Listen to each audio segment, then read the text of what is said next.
नमो नमः। मैं हूँ ऋषांक सोनी और स्वागत है आप सभी का अर्क ज्ञान पर। आज हम एमपी बोर्ड की संस्कृत का कक्षा 10 का चौथा पाठ करने वाले हैं। इसके पहले के सारे पाठ हो चुके हैं, उसे देखने के लिए ऊपर दी हुई लिंक पर क्लिक करें। वीडियो को पूर्ण रूप से देखें और अगर आपको कोई भी समस्या, कोई भी डाउट आता है तो नीचे कमेंट बॉक्स में आप हमसे पूछ सकते हैं। चलिए बिना वक्त गवाए शुरू करते हैं हमारा आज का पाठ।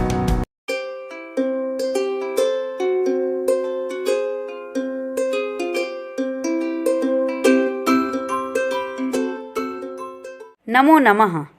आज हम कक्षा 10वीं की चतुर्था पाठा सुभाषितानि को पढ़ेंगे। इसके पहले हमने प्रथमा पाठा, द्वितीय पाठा, तृतीय पाठा पिछले वीडियो में आपको बताई हैं।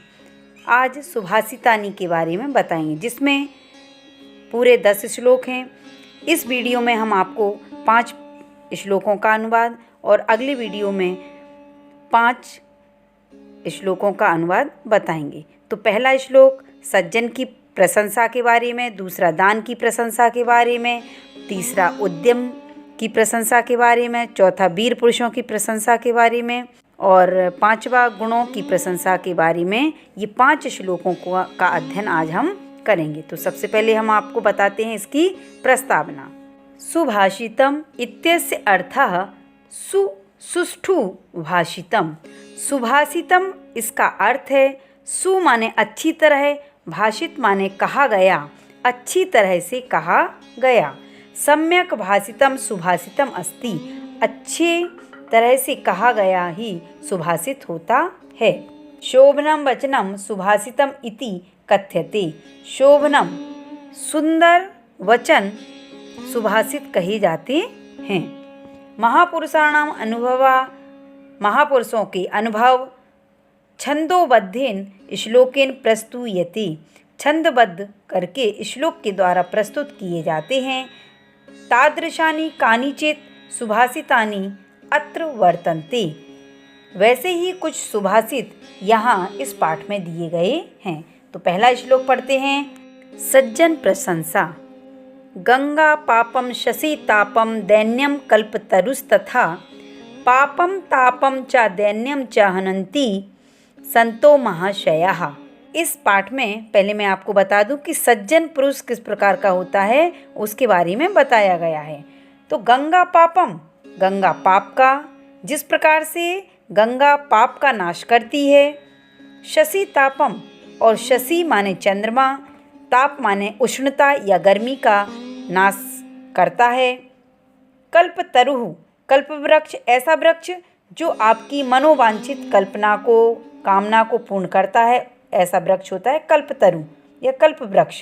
कल्पतरुः च दैन्यम, और कल्प वृक्ष दैन्यम होता है गरीबी, गरीबी को नष्ट करता है। तथा संतो महाशयः, ठीक उसी प्रकार से संतो महाशयः, संत महाशय, पापम पाप को, तापम ताप को, दैन्यम माने गरीबी को, त्रीणि अपि हनन्ति इन तीनों का विनाश करता है। कहने का तात्पर्य ये है कि गंगा सिर्फ पाप का विनाश, चंद्रमा सिर्फ उष्णता का विनाश और कल्प वृक्ष गरीबी का विनाश करता है। लेकिन जो संत महाशय होते हैं, सज्जन पुरुष होते हैं, उनकी वाणी से पाप का नाश, ताप का नाश और गरीबी इन तीनों का विनाश होता है। अब हम दूसरे श्लोक में दान की प्रशंसा करेंगे।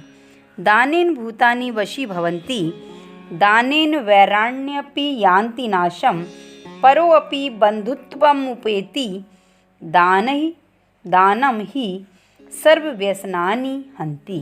अर्थात दानेन भूतानि वशी भवन्ति, दान देने से सभी प्राणी वशी भवन्ति, वश में हो जाते हैं।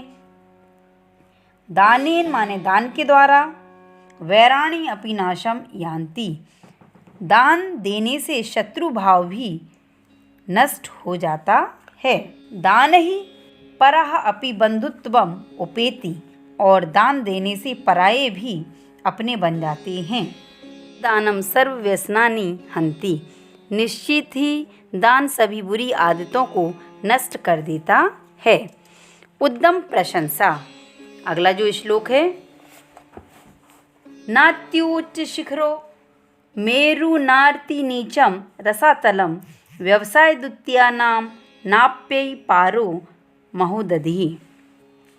अर्थात व्यवसाय द्वितीयानाम माने होता है उद्यमशील या परिश्रमशील लोगों के लिए, कृत्य माने लिए, परिश्रमशील लोगों के लिए मेरु शिखरो अति उच्चः न, अत्यधिक ऊंचा नहीं है। उद्यमशील लोगों के लिए सुमेरु पर्वत की जो चोटी है वो अत्यधिक ऊंची नहीं होती है। रसातलम अति नीचम न, और रसातल पृथ्वी के नीचे का रसतल नामक छठा लोक अत्यधिक नीचा नहीं होता है। महोदधि अपि अपारो न, और जो महासागर है वह भी अपारो माने अगम्य नहीं है। अगम्य किसको बोलते हैं? जिसे पार नहीं किया जा सकता है। अर्थात उनके लिए कोई भी कार्य असंभव नहीं होता है जो लोग परिश्रमशील व्यक्ति होते हैं। चौथे श्लोक में हम वीर पुरुष की प्रशंसा को पढ़ेंगे। विनाप्यर्थै वीरः स्पृशति बहुमानोन्नतिं पदम समायुक्तोऽप्यर्थै परिभवपदं याति कृपणः। स्वभावाद् भूतां गुणसमुदाया वाप्ति विषयां द्युतिं सहिं श्वा किं धृत कनक मालो अपि। अर्थात वीरः अर्थै विना अपि, जो वीर पुरुष होते हैं वो धन से रहित होने पर भी बहुमान धन उन्नतिम पदम, अर्थात बहुत अधिक सम्मान को और उन्नति के स्थान को प्राप्त करते हैं। कृपणः अर्थ ही समायुक्ता, लेकिन जो विवेक शून्य कृपण कंजूस व्यक्ति होते हैं अर्थ ही समायुक्तः धन से युक्त होने पर भी पराभव पदम याति, पराजयता को प्राप्त करता है। गुण समुदाया वाप्ति विषयाम शुभावाद उद्भूताम सहिं द्युतिम धृत कनक मालो श्वा अपि किम लभते। गुण समुदाय और गुणों के समुदाय को प्राप्त कराने वाली अपने स्वभाव से उत्पन्न सिंह की कांति को क्या स्वर्ण की माला धारण करने वाला, सोने की माला पहनने वाला कुत्ता भी कभी प्राप्त करता है? अर्थात कभी नहीं। कहने का तात्पर्य ये है कि जो वो वीर पुरुष होते हैं वो अपने स्वभाव से उत्पन्न हुई कांति को से ही पहचाने जाते हैं, बाह्य आडंबरों से नहीं। पांचवें श्लोक में गुण की प्रशंसा की गई है कि गुण हमारे लिए क्या क्या कार्य कर सकते हैं।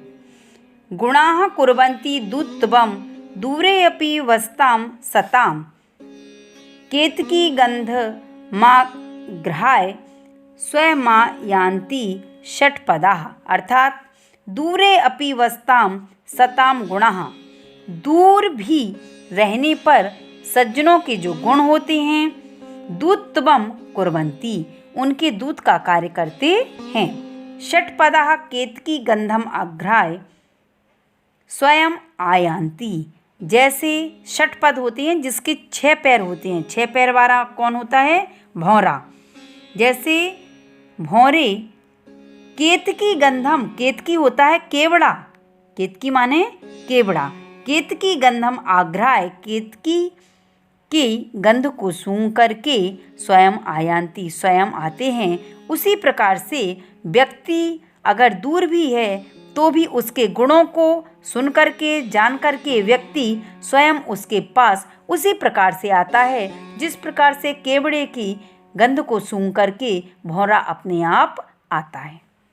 तो हमारा यह पाठ यहीं समाप्त होता है। अगर आपको हमारा ये वीडियो पसंद आया तो इसे लाइक कर दीजिएगा, और अगर आपने अब तक हमारे चैनल को सब्सक्राइब नहीं किया तो अभी जाकर नीचे दिए हुए लाल बटन को दबाएं ताकि आप हमसे जुड़े रहें। आज के लिए बस इतना ही, मिलते हैं अगले वीडियो में।